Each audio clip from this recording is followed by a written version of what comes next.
You're listening to the Trinity podcast. We are a multi-site church in the Chicago area whose mission is to help you look, live, and love more like Jesus. So I think I heard during the welcome that John said that I have about an hour to talk about what we're thankful for.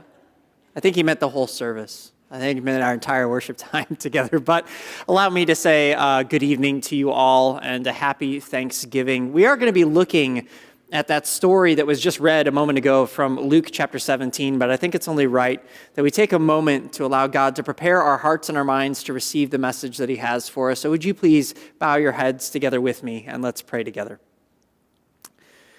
Lord God, we do indeed give you thanks and praise.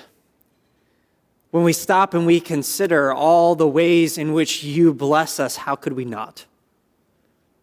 And yet oftentimes we miss it.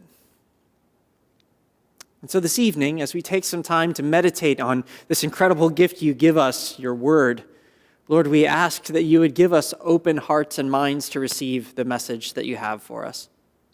And Lord, I pray that the words of my lips and the meditation of my heart would be pleasing in your sight, O God, who is indeed our rock and our Redeemer. Amen. So it is a strange story when you really stop and think about it. In fact, this is one of the things that I think is often frustrating sometimes about the Bible. You read a story and there are so many details that you wish you had answers for, and yet it doesn't give them. We look at this story where Jesus approached by a group of 10 lepers, leprosy being this absolutely debilitating disease, even worse in ancient times, asking that they would be healed. And Jesus tells them, if you go and show yourself to the priests, you'll be healed. And as they're walking on their way, before they even get there, it says that they're totally cleansed. This disease, which would have cut them off from community, which would have prevented them from working, which would have kept them out of polite religious society, this disease which quite literally would have isolated them in ancient times, is now gone, wiped away. They're totally restored, and yet only one comes back to show thanks. Only one comes back to give gratitude. I think it's easy for us as modern people to read that story and be like, that's just terrible. How could they not? They just had this incredible miracle take place. How could they not come back and say thank you after all that God has done for them? And this is where the details frustrate us because we want to know what was going through their heads. But I think sometimes we forget how easy it is for us to be exactly like the 9. Because I think there's enough detail to begin to wrestle with and meditate on and reflect on what was it that got in the way of them coming back. I think the first is they lost sight of Jesus because of the blessings that they had. We read that when they were cleansed, they went on their way praising. This idea that the blessing got in the way prevented them from actually seeing the one who gives the blessing. And I think, likewise, we tend to do the same thing. We get wrapped up in all the blessings that we have. Things are going well. We delight in the fact that life is going well. But herein lies the danger. That when we make life about the blessings rather than the one who is the one who gives blessings, that when we make it about the gift rather than the gift giver, then suddenly we submit ourselves and tie ourselves to the changing winds of life itself. Reality is that there are some days that bring blessing. There are other days, many days, that don't. We live in a world where one day things can be going so well. The sun can be shining. It feels like all of the heavens have opened up and life is great and perfect. And the very next day, it's the exact opposite. We tie ourselves to the roller coaster of circumstances. And the problem becomes is that when it's all about the gifts rather than the gift giver, when it's all about the blessings rather than the one who provides them, suddenly we begin to think that whether we have blessings or not is what truly determines God's love and God's favor. That it's only when we have blessings that life is going well. And we lack absolutely the fortitude that we need or the perseverance that we require to get through the hard times, because it's all based on external circumstances. We can get blinded by the blessings. I think that's may have been what happened with some of the 9. They got the blessings, so now they're able to move on their way, and they forget the gift giver. Or maybe the problem is overfamiliarity. There's this really interesting detail in the story. Maybe you caught it. That at the end of the tale, when Luke writes about the one who came back to give thanks, he gives us this little aside. He says he was a Samaritan. Why does that matter? Well, it matters because in the ancient world, Jews and Samaritans were often at odds. There was a long history of ethnic and religious conflict between these two groups of people. And by calling this little detail out, I think Luke is trying to help us see something. He's saying this one, the one who gave thanks, was a Samaritan, but what's then the implication? Who were the other 9? Jesus' fellow Jews. People who had received the covenant promises of God. People who had the Old Testament scriptures. People who were actually waiting for the Messiah. People who were looking for God to fulfill all of his promises to them.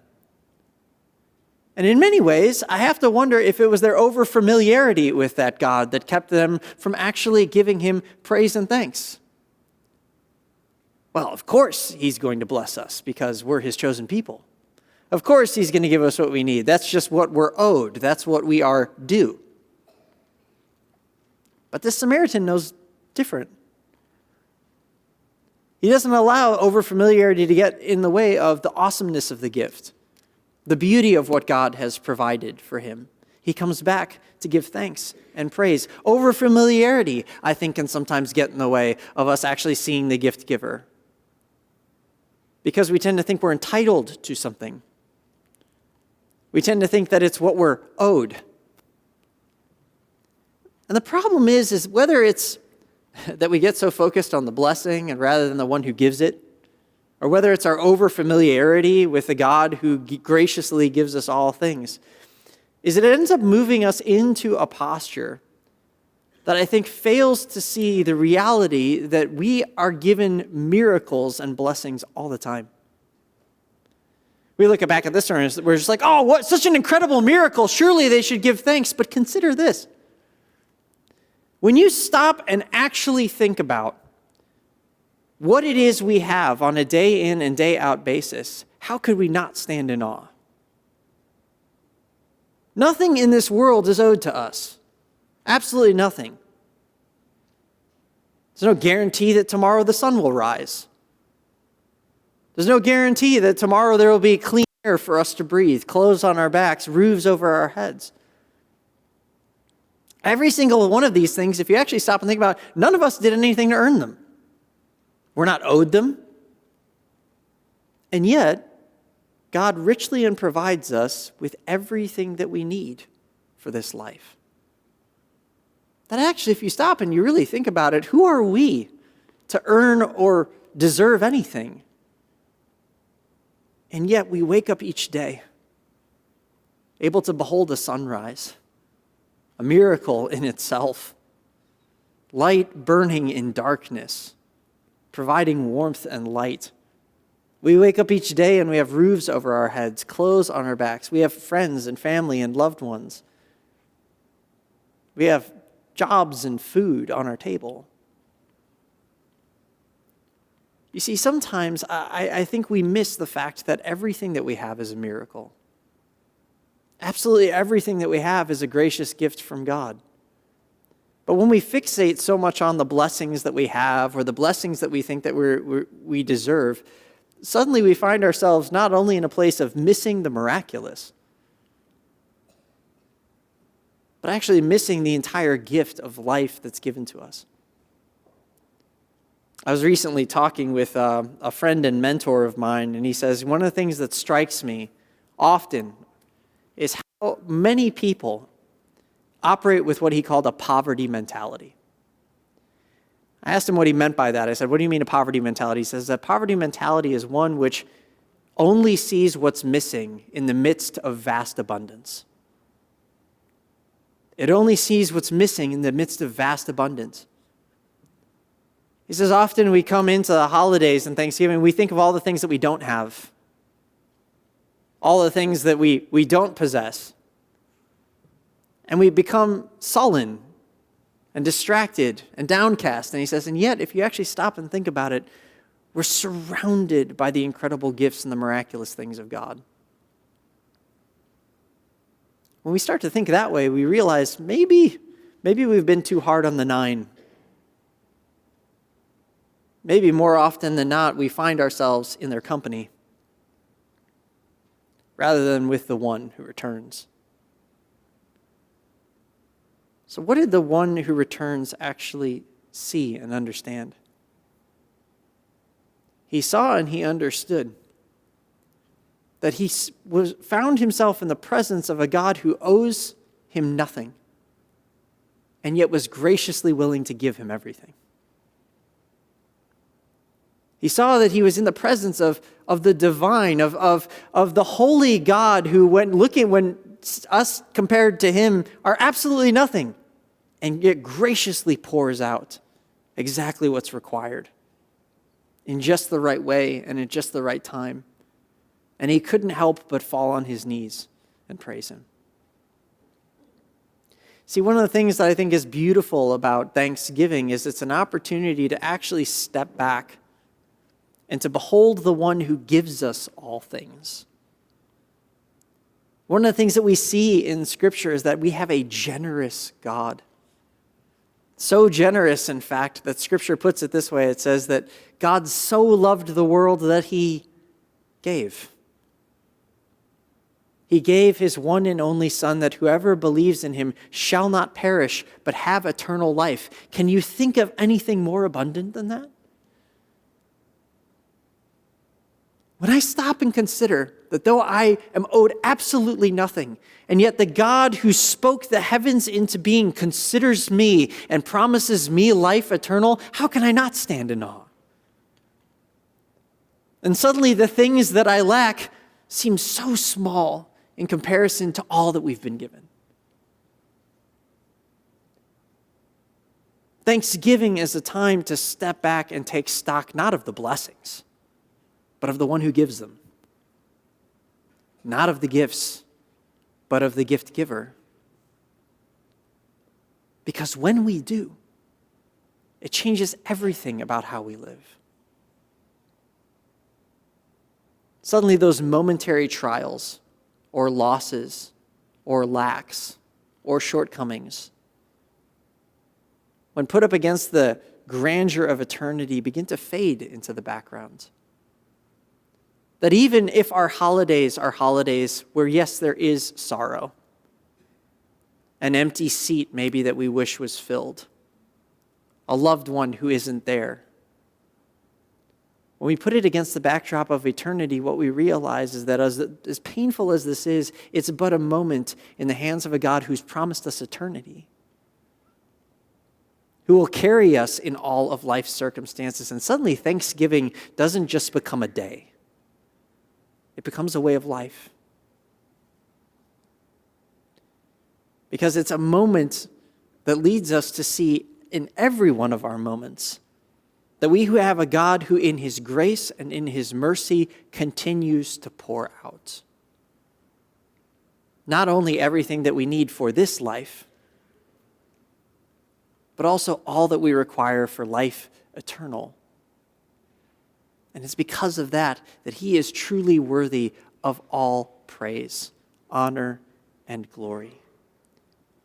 So this Thanksgiving, yes, show gratitude for the gifts, but ultimately look to the gift giver. Because it's through him that we come to see not only the miraculous in our daily lives, but the hope and the promise of eternity that will carry us forward from now to life everlasting. Let's pray. Lord, Thanksgiving is indeed a holiday in which we take stock not merely of the gifts, but we take stock in you, in which we can fall on our knees and behold you for who you are, the God of incredible grace and generosity. Lord, too often we find ourselves fixating on the blessings that we have or the ones that we don't.